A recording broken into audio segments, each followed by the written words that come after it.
Olysée, les gars, c'est reparti. Nouvelles informations. On va parler de l'international tricolore, mais aussi d'autres dossiers comme Enzo Fernandez, etc. Gros point, Mercato, Real Madrid. Mais avant de commencer, comme d'habitude, prends tes petites pipasses, prends des petits bonbons, prends ta petite boisson, il fait chaud, faut s'hydrater. Like, abonne-toi, active la cloche aussi. Et on est parti. Et on va commencer par Olysée. Alors, vous savez que moi, sur ma chaîne, ce que je fais, c'est que moi, je vous relais les informations qui sortent dans les médias et je donne mon avis. Souvent, les informations, elles sont contradictoires. Dans le cas Olysée, il y a d'ailleurs souvent des informations qui se contredisent un peu en fonction de si ça sort dans tel média, dans tel pays, etc. Donc là, c'est le cas. D'accord. On va voir un article qu'ont écrit mes collègues de Foot Mercato sur l'avenir d'Olysée, justement, et sur le Real Madrid. On a par exemple le journal Bild, qui est un média allemand, un journal allemand qui est assez connu, je crois que c'est même le numéro 1 en Allemagne, que le Bayern a reçu des signaux positifs de l'entourage d'Olysée indiquant que l'ailier souhaitait prolonger son contrat en Bavière et que les négociations auraient lieu après la Coupe du Monde. D'accord. Donc là, ce serait mauvaise nouvelle pour le Real Madrid. Olysée aurait l'intention de prolonger au Bayern. Évidemment, s'il prolonge au Bayern, c'est pas pour partir au Real Madrid 2 semaines plus tard. Bon, on a déjà vu des trucs de fou dans le foot, mais a priori, je pense ne pas me tromper en disant que ce ne sera pas le cas. Ça, c'est ce que dit Bild. On a ensuite Kicker, donc voilà, comme l'a écrit mon collègue Josué, une information à relativiser avec celle de Kicker, indiquant que le joueur également suivi par le PSG reste attiré par le Real Madrid. Donc voilà, Kicker nous dit que Olysée, il a toujours envie de signer au Real Madrid. Donc voilà, ce sont deux informations qui se contredisent, mais voilà, moi, mon rôle, mon travail, entre guillemets, c'est de vous relayer tout. Comme ça, voilà, vous avez toutes les informations et vous faites un peu vos opinions. Qu'est-ce que j'en pense, moi? Bon, ce que pense Olysée, évidemment, vous vous en doutez, je ne le sais pas, et si je le savais, je vous le dirais. Mais moi, ce que je pense, c'est que si le Real Madrid veut Olysée, si Olysée veut signer au Real Madrid, ça va se faire. Et le Bayern, donc le troisième élément, le Bayern lâchera l'affaire, le Bayern lâchera Olysée. Je pense que dans le cas où vraiment il y ait volonté du Real Madrid d'aller sur Olysée et que Olysée manifeste son envie de partir, ce qui sera décisif évidemment, je pense que ça se fera. Et le Real Madrid est prêt à mettre beaucoup d'argent et je pense que le Bayern n'est pas un club qui garde les joueurs contre leur volonté, etc. Donc voilà, ça dépendra du Real Madrid et de Olysée. Et ensuite, je pense que le Bayern abdiquera. Ça, c'est juste mon avis. Voilà. On va voir comment ça va se passer. Le problème avec Olysée, c'est que il y a la Coupe du Monde. L'équipe de France, normalement, va aller loin. En tout cas, ce serait une surprise qu'elle soit éliminée dès les 16e de finale. Donc, mettons que la Coupe du Monde, elle dure encore un mois pour l'équipe de France. Enfin, peut-être pas un mois, mais 3 semaines. On va encore avoir des informations. Vous inquiétez pas, les gars. Ça va continuer de tomber. Et j'imagine qu'après cette Coupe du Monde, eh bien, Olysée donnera sa réponse définitive au Bayern. Ok ? Là, pour l'instant, c'est vraiment difficile de voir une tendance se dégager. Moi, il y a un journaliste que j'estime très fiable, c'est José Félix Diaz du journal AS, qui est proche de Florentino Pérez, et lui, il explique tout le temps que c'est sérieux, que le Real Madrid veut Olysée. Il le disait même, vous vous souvenez, quand Pérez avait fait son émission, et il avait dit que le fameux Galactique, c'était pas Olysée, eh bien, José Félix Diaz, il insistait, Olysée, Olysée, Olysée. Après, il y a eu l'offre mytho pour Julian Alvarez, comme quoi c'était Julian Alvarez, etc. Ça, c'est bidon, on le sait, les gars, hein, on va pas se mentir. Donc voilà, on verra comment ça va évoluer. Je répète, ça va se jouer sûrement après la Coupe du Monde. Ensuite, on va parler de Thiago Pittarch, d'accord? Thiago Pittarch, c'est un joueur dont on a très peu parlé sur la chaîne ces derniers jours, parce qu'il n'y avait tout simplement pas d'informations à son sujet. Voilà, on a eu plein d'articles, etc., sur les plans de Mourinho pour pas mal de joueurs. Gonzalo Garcia, Mastantuono, ça en parle encore dans cet article de As. Mais Thiago Pittarch, quel va être son rôle au Real Madrid? Est-ce qu'il va être titulaire? Bon, je pense pas. Est-ce que ça va être, ce serait surprenant, est-ce que ça va être un joueur de rotation? Est-ce que ça va être le premier choix en sortie de banc? Est-ce qu'il va devoir être prêté au Real Madrid? Eh bien, on a la réponse du journal AS qui nous explique donc que Pittarch, c'est un peu dans le flou. Pittarch, c'est dans le flou. Pourquoi? Eh bien, parce que Mourinho veut d'abord le voir à l'œuvre. J'essaie juste de vous retrouver le passage où c'est écrit. Voilà. Le coach apprécie beaucoup ce qu'il a vu en Thiago Pitarch sur la deuxième partie de saison avec le Real Madrid. Voilà. Le problème, c'est que ce sont des joueurs qui ont besoin de jouer. Mastantuono comme Pitarch, mais surtout Pitarch. Voilà.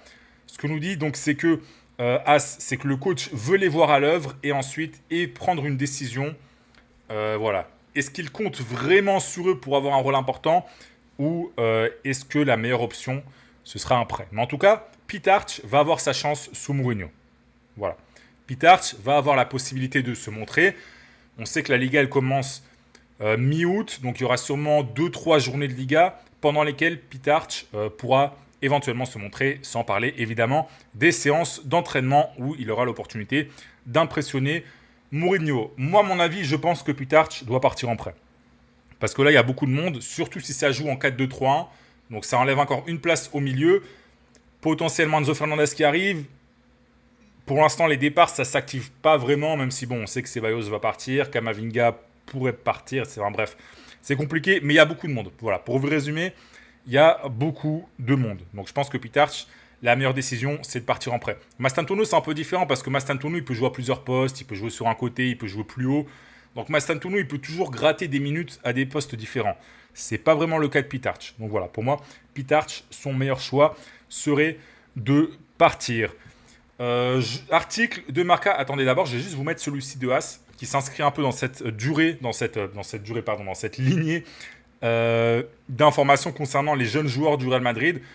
Nico Paz, Chema Andrés et Jacobo Ramon. Donc, Nico Paz, Jacobo Ramon qui sont propriété de Com avec une option de rachat. Et pareil pour Chema Andrés, milieu de terrain qui est à Stuttgart, qui a aussi la possibilité d'être rappelé par le Real Madrid.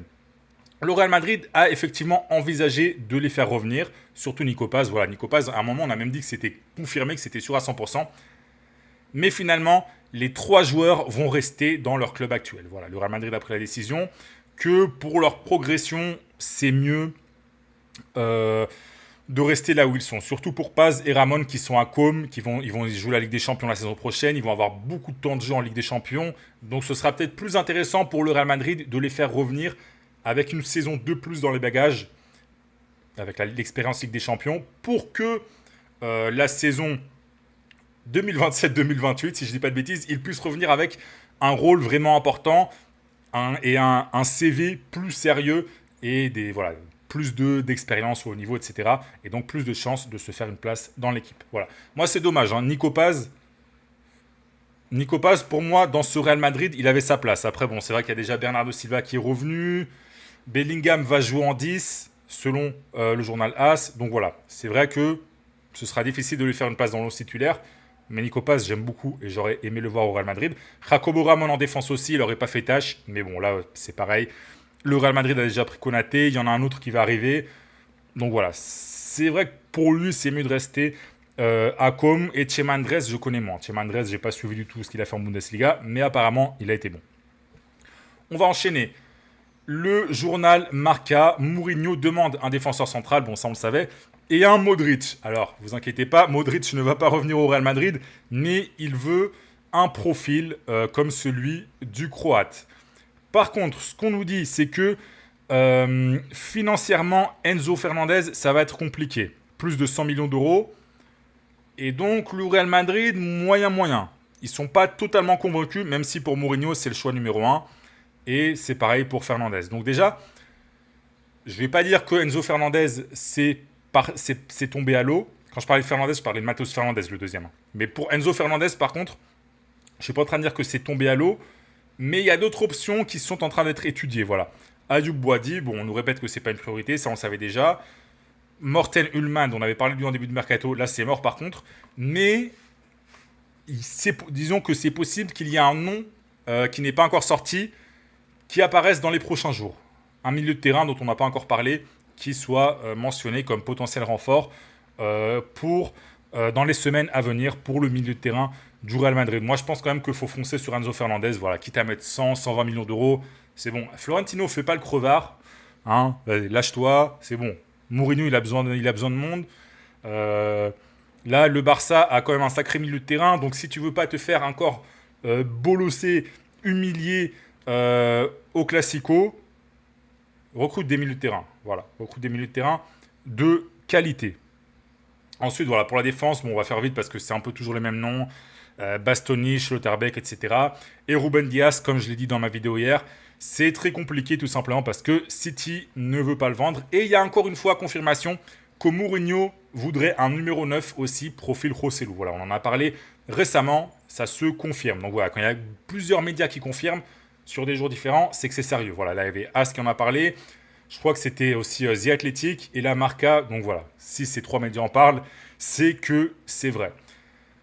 Kukureya, en parlant de Enzo Fernandez, il a expliqué j'espère que son arrivée va se concrétiser et le voir prochainement avec le maillot du Real Madrid. Donc voilà, Kukureya, qui était le coéquipier d'Enzo Fernandez à Chelsea et qui espère que Enzo Fernandez va suivre ses traces. Voilà, va prendre son petit billet d'avion pour Madrid comme Kukureya l'a fait il y a quelques jours.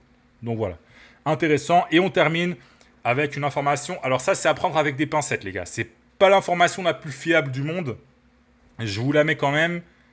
Mais sachez que, bon, comme je dis toujours, c'est peut-être un peu du Netflix. En gros, le Real Madrid pourrait inclure Carreras ou Camavinga ou les deux dans l'opération Enzo Fernandez. Voilà, pour faire baisser le prix. Ce serait par exemple, je sais pas, je dis au hasard, 40 millions d'euros plus Camavinga contre Enzo Fernandez. Voilà. C'est une manière de faire baisser le prix et en même temps, tu te débarrasses de joueurs sur lesquels tu ne comptes pas. Voilà. Pourquoi je vous dis que c'est un peu Netflix? Déjà, premièrement, parce que les échanges comme ça, style NBA dans le foot, ça reste très rare. Ça se fait très peu globalement. Et Defensa Central, c'est pas la meilleure source du monde. Voilà. C'est un site qui est sympa parce que ça regroupe un peu toutes les informations qui sortent ailleurs. Mais quand ils sortent des exclus à eux, généralement, c'est pas super fiable. Voilà. Je vous la mets, vous faites ce que vous voulez avec. Voilà, je vous la relais, mais bon. Voilà, moi personnellement, j'y crois moyen. Après, est-ce que ce serait bien? Oui. Parce que si tu te débarrasses de Camavinga, 40 millions d'euros, tu récupères Enzo Fernandez. Bon, j'ai dit 40, ça peut être 50, 60. Ça me semble bien. Même Carreras, hein, tu peux envoyer Carreras. Mais voilà, mais j'y crois moyen parce que la source, elle n'est pas terrible.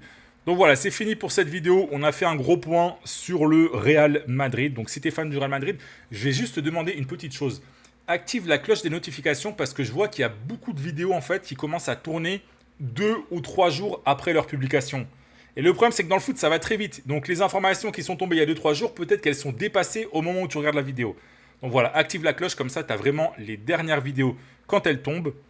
Like, abonne-toi, lâche-moi un petit commentaire. Voilà, est-ce que tu penses qu'il faut insister pour Olise? Est-ce que tu penses que Pitarch doit être vendu ou non? Enfin, prêté plutôt. Dis-moi ce que tu veux, voilà. Est-ce que tu penses que je raconte n'importe quoi? Bref, raconte ce que tu veux. Like, abonne-toi et reste très attentif parce qu'il va y avoir plein d'informations dans les prochains jours.